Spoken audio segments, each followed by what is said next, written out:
pointers for stickingly after her and her dad.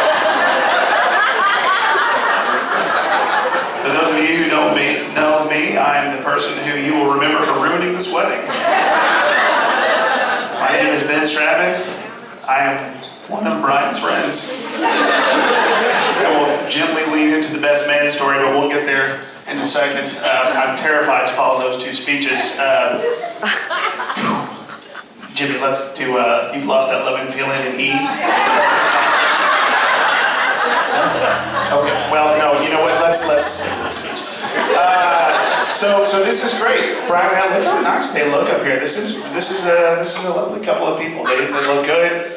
Brian in his suit. How about a round of applause for the back left corner for this suit? This is a great suit. Yeah. Great suit. Let's start first with a couple of thank yous. I want to first say a very sincere and heartfelt thank you to Wally in the back. The cocktails you've been making me tonight have been excellent. Let's see another one of those next.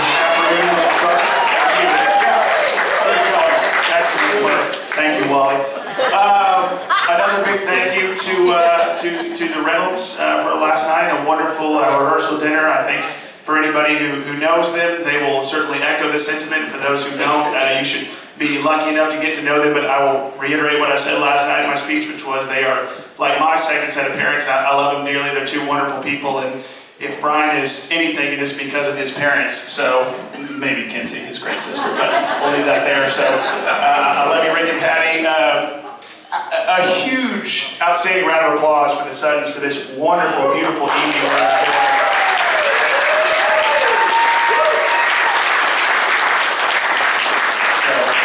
This is great. I've always wanted to try turtle soup. This is really a big night for me, separate from the wedding.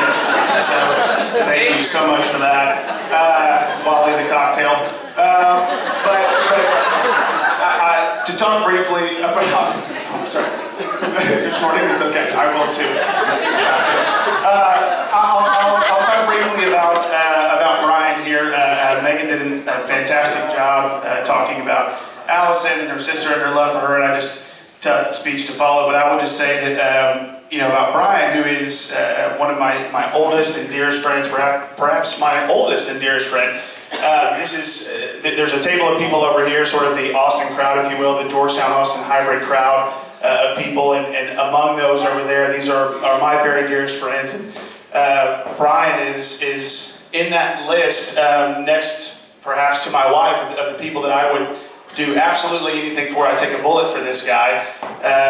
He's the very best, and I'll tell some stories about why he's the very best.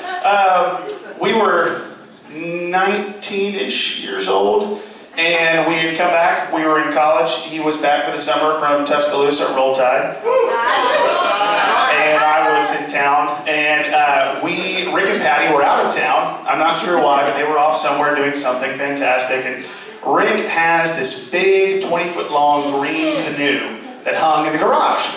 And so Brett Bobinger, I'm going to call you out and go ahead and have you wave your hand so I can have a partner in embarrassment. Thank you. So Brett and I decided after some beers to take that canoe because there had been a flood the day before, and we said, you know what would be a great idea? We should walk that canoe 2.5 miles down the road and put it in the river and see if we can canoe down the river. It'll be fine. It's a creek, but there was lots of water. So we were drinking our beers, Rick, that we stole from your fridge, and they were glass bottles. And it's crazy. My front shirt pocket didn't seem to want to hold the beer while I was lifting a canoe over my head, and so it fell and it broke, and the glass went down. And we tried to clean it up. Brian went into utter sheer panic. A rule follower, if there ever was one. And so we cleaned it all up and everything was good, and when we picked up the glass, and Brett and I said, gosh, hindsight being 20/20, no. And we hung the canoe back up and everything was good.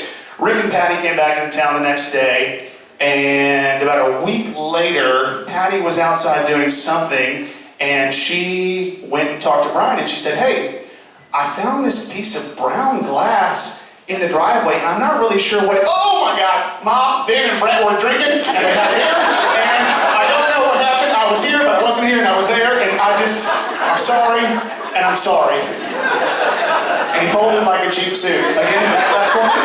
Yeah, there you go. And he broke down on me.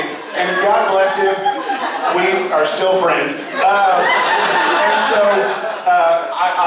my memory escapes me. I assume Patty called my mother, who's sitting over here, and I'm sure there was a discussion about things. Brian certainly wasn't drinking because Brian. And so I took the blame for things. Brett, I guess, escaped to the hills, and the rest was history. Everything turned out okay. What I learned about that, though, was that Brian is a rule-following, lawful, upstanding, good citizen.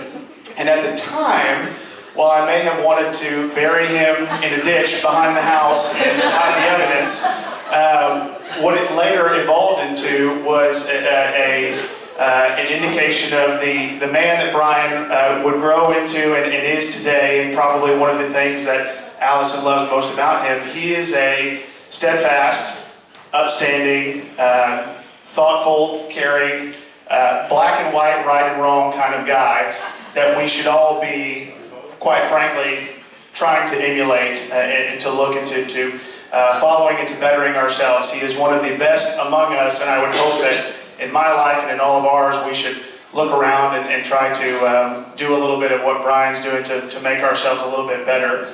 I think Uncle Jimmy, where are you, Jimmy? Oh, God bless you. Brenda, stand up. Where's Brenda? Hi, Brenda. Oh, no, it's okay. Don't stand up. You're great. I love you. So Brenda and Jimmy, they talked about it last night. Hi, Pete. Good to see you back there. Wally, he's done. Thanks. But I think it's a good indicator of again, how we should all try to look at Brian and emulate what he is and how good of a man that he is. And I think that it's indicative, too, of the bride that he has chosen. My beautiful wife and I have got to know Alison and have been so lucky to get to know her in the last few years and call her a friend.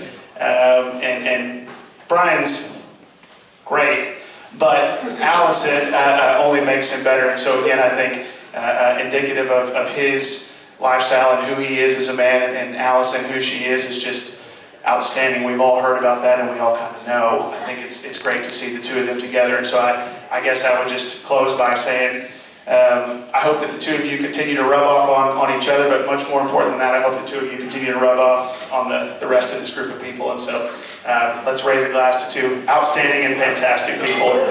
Congratulations.